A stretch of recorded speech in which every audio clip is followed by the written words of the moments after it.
लाख काम छोड़ के क्या करना है? दान। ओहो, वो भिखारी तो बड़ा खुश, बड़ा खुश, बड़ा खुश, नदी के पास से कूदता हुआ, आनंद लेता हुआ, बड़े आनंद में फिर से ऐसे ऐसे करता जा रहा था। जाते जाते उसका पैर फिसल गया। इतने में ही अर्जुन ने टेढ़ी आंख से देखो तो ठाकुर जी बड़ी सरकाजम वाली हंसी देके अपनी वंशी को गोल गोल घुमा के ऐसे ऐसे कर रहे थे। उसने कहा भगवान, 2 बार सेल्फिश होकर मैं ये करूंगा, अपने लिए ऐसा करूंगा, विचार किया, वो धन 2 मिनट में चुर गया। जानता हूं इतना इकट्ठा करने में सुख नहीं है जितना जो अपने पास है उसको शेयर करने में है। Sharing is caring. पूछा क्यों? कहता क्योंकि मैं सिकंदर जिसने पूरी दुनिया को जीत लिया, मरते हुए ये बताना चाहता हूं कि भैया इस दुनिया में कितना भी धन इकट्ठा कर लो, मरते समय खाली हाथ ही जाना पड़ेगा। हम लोग कहते हैं ब्रजवासी, हमारो धन राधा श्री राधा श्री लक्षम कहते हैं। लक्षम मतलब लाख। लक्षम विहाय दातव्यम। लाख काम छोड़ के क्या करना है? दान। और दान किस चीज का? जरूरी नहीं है पैसे का। आपके पास जो है, इस धरती पर हर एक व्यक्ति के पास कोई ना कोई गुण, कोई ना कोई सुविधा, कोई ना कोई ऐसी कला है जिसमें ठाकुर जी ने उसको निपुण रखा है। कोई व्यक्ति बहुत अच्छा पढ़ाते हैं, पढ़ाने का स्टाइल बहुत अच्छा है, तो उस विद्या का दान ही उसके जीवन में सबसे बड़ा दान है। हमको शास्त्र आता है थोड़ा बहुत, तो हमारे मन में क्या बात है भैया, जो हमको आता है, जितना आता है उसको तो किसी को प्रदान करे जिससे उनका जीवन भी अच्छा हो। किसी के पास पैसा बहुत है तो वो पैसे का दान करे, ज्ञान बहुत है वो ज्ञान का दान करे, जिसके पास और चीजों की सुविधा है वो उसका दान करे। कोई व्यक्ति पेंटिंग बनाने में निपुण है वो उसको सिखाने का दान करे। एक बार क्या हुआ, ठाकुर जी और अर्जुन डोला डाली कर रहे थे, घूमा फिरी कर रहे थे। इतने में ही अर्जुन ने देखा दूर से एक भिखारी भीख मांग रहा था। अर्जुन को देख के बड़ी दया आ गई। अर्जुन ने बोला, भैया इधर आओ। वो भिखारी आया। अर्जुन ने अपनी पॉकेट में से एक सोने की गिन्नियों से भरी हुई पोटली उसको दे दी। कहा भैया जा, अब तुझे या तेरी आने वाली 3 पुश्तों को भीख मांगने की जरूरत नहीं पड़ेगी। अर्जुन को बड़ा आनंद आया। वो पोटली लेकर वो गरीब बड़ा खुश। अभी जैसे ही मुड़ के जाने लगा तो मन में योजना बनने लगी। अच्छा, मैं घर जाऊंगा तो एक सुनार के पास जाऊंगा, इस सोने की गिन्नियों को बेचूंगा, एक अपने लिए घर बनाऊंगा, एक बढ़िया सी गाड़ी लूंगा, एक फॉरेन ट्रिप मार के आऊंगा, ये करूंगा वो करूंगा, मैं ऐसा करूंगा मैं वैसा करूंगा। हा। ऐसे ख्याल मन में आ रहे कि पहले तो चल रहा था, ये सोचते सोचते कूद कूद के चलने लगा, मजा आएगी। अब जब वो ऐसे जा रहा था, एक चोर उस पे नजर बनाए बैठा था। चोर ने देखा भैया कोई पोटली को बड़ा मजे से हंसता हंसता लेके जा रहा है। चोर आया, चाकू दिखाया और पोटली ले गया। ओहो, वो भिखारी तो धरा का धरा रह गया। अब क्या हुआ, अगले दिन भगवान और अर्जुन फिर से डोला डाली के लिए निकले हुए थे। आज अर्जुन ने देखा वो भिखारी फिर से भीख मांग रहा है। अर्जुन ने बोला, ये क्या मतलब हुआ? कल मैंने इसको इतनी बड़ी पोटली दी थी, बड़ा बावरा, ऐसा हो ही नहीं सकता, ये ऐसा कैसे कर दिया इसने? तो अर्जुन ने उसको बुलाया, ओ इधर आ। भिखारी आया, बोलने लगा, कल तुझे मैंने पोटली दी, तू आज फिर से भीख क्यों मांग रहा है भाई? तो रोने लगा। रहा आपको क्या बताऊं, मैं तो बड़ा खुश था, पूरी योजना बनाए बैठा था, पर रास्ते में एक चोर ने सब चोरी कर लिया। अर्जुन के मन में बड़ी दया आई। अर्जुन ने बोला, ऐसा कौन सा ये चोर था जिसको पता था कि पोटली के अंदर सोना है? पोटली तो कोई सी भी हो सकती थी। इतने में ही अर्जुन ने टेढ़ी आंख से देखो तो ठाकुर जी बड़ी सरकाजम वाली हंसी देके अपनी वंशी को गोल गोल घुमा के ऐसे ऐसे कर रहे थे। अर्जुन ने बोला, ये टेढ़ी टांग वाले की कोई लीला लग रही है, पर कोई बात नहीं। अरे तुम चिंता मत करो, ऐसा करो। अर्जुन ने फिर से अपनी पॉकेट में से एक बड़ा बहुकीमती एक पर्ल निकाला, मोती। इतना बड़ा वो मोती था और उसको कहा कि तुम इस मोती को जाके जब बेचोगे तुम्हें इतना पैसा मिलेगा कि ऐसी जैसी कल मैंने तुम्हें सोने की पोटली दी थी ना, ऐसी 100 पोटलियां तुम खरीद पाओगे। ओहो, वो भिखारी तो बड़ा खुश, बड़ा खुश, बड़ा खुश, नदी के पास से कूदता हुआ, आनंद लेता हुआ, बड़े आनंद में फिर से ऐसे ऐसे करता जा रहा था। जाते जाते उसका पैर फिसल गया और जो मोती था, पैर फिसला, हाथ लगा नीचे, मोती उछल के ट्यू करके नदी के अंदर।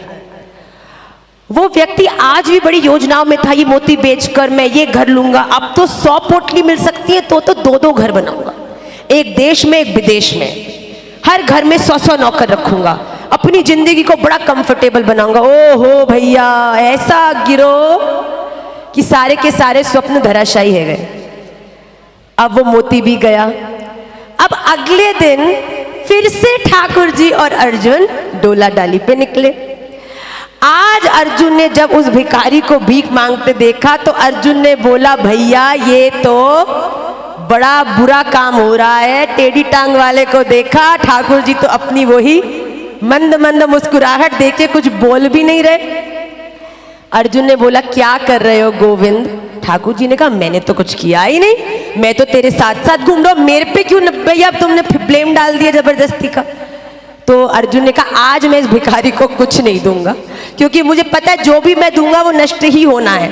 पर आज जैसे अर्जुन मुड़ के जाने लगे, आज ठाकुर जी ने उस भिखारी को आवाज मारी। ओ, अर्जुन ने कहा, किसकी आवाज आई? देखा ठाकुर जी बुला रहे उसको।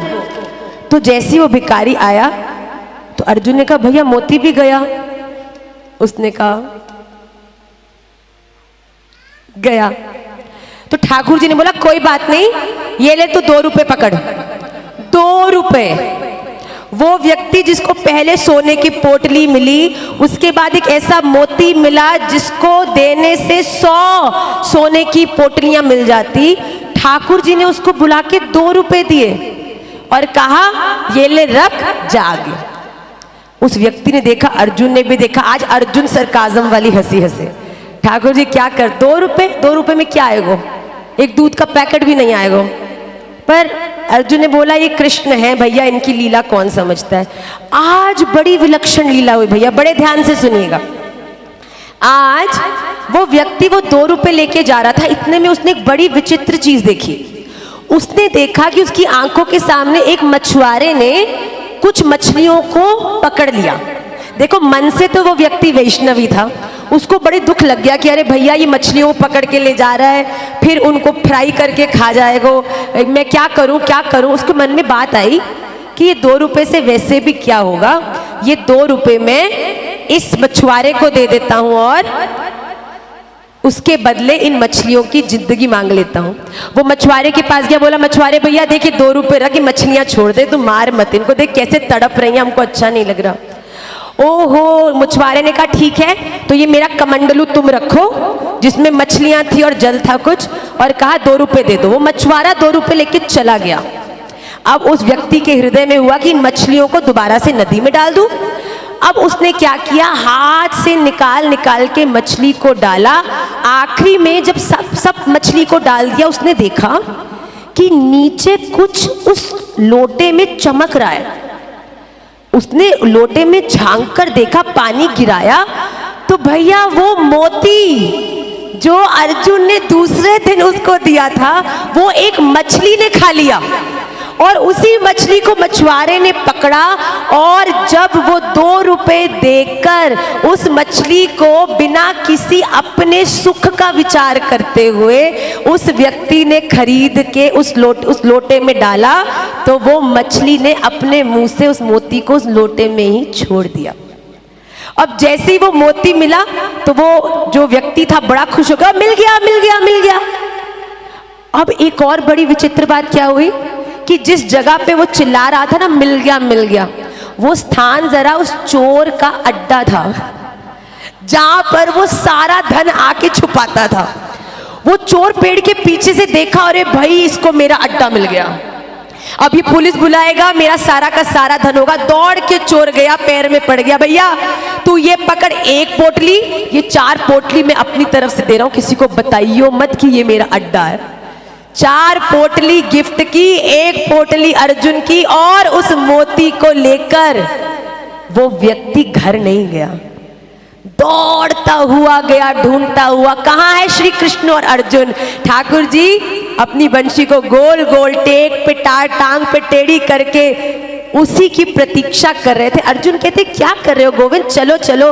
भगवान ने कहा अरे रुक तो जा, रुक तो जा। वो दौड़ता हुआ आया, उसने कहा भगवान 2 बार सेल्फिश होकर मैं ये करूंगा, अपने लिए ऐसा करूंगा, विचार किया, वो धन 2 मिनट में चुर गया। पर जिंदगी में पहली बार मन में संकल्प आया कि भैया जो कुछ है इससे किसी की मदद कर दूं। और सुना तो था वो दाता, तू एक हाथ से लेता है तो हजारों से लुटाता है। सहस्त्र मूर्धा विश्वात्मा सहस्त्राक्ष सहस्त्रपाद, विष्णु सहस्त्र नाम में, कि मैंने सुना तो था कि तेरे 1000 हाथ है, आज तेरे हजारों हाथों का मैंने प्रत्यक्ष प्रमाण भी देख लिया। दौड़ कर गया, सारा धन उनके चरणों में रखा कि अब तो भैया आपके लिए सेवा करनी, क्योंकि मैं जानता हूं इतना इकट्ठा करने में सुख नहीं है जितना जो अपने पास है उसको शेयर करने में है। Sharing is caring. अगर आपने किसी जरूरतमंद के जीवन को कुछ अच्छा कर दिया, अपने बैंक में एक ज्वेलरी कम भी डाली, मैं आपको साची देख बताती हूँ, उसके कठिन समय में आपके द्वारा की हुई मदद पूरा जीवन उसके हृदय से आपके लिए आशीर्वाद निकालेगी। और मैं साची बताऊं, पूरी दुनिया को जीतने के बाद भी सिकंदर ने कहा कि जब मैं मरूंगा ना, मेरी एक बात सुनना, मेरे इन दोनों हाथों को ना मेरी चिता से बाहर निकाल के रखना। सबने पूछा क्यों? कहता क्योंकि मैं सिकंदर जिसने पूरी दुनिया को जीत लिया, मरते हुए ये बताना चाहता हूं कि भैया इस दुनिया में कितना भी धन इकट्ठा कर लो, मरते समय खाली हाथ ही जाना पड़ेगा। आपके जीवन में क्या अनिवार्य है, क्या सच में परम धन है जो आपको इस लोक नहीं बल्कि परलोक में भी काम आएगा।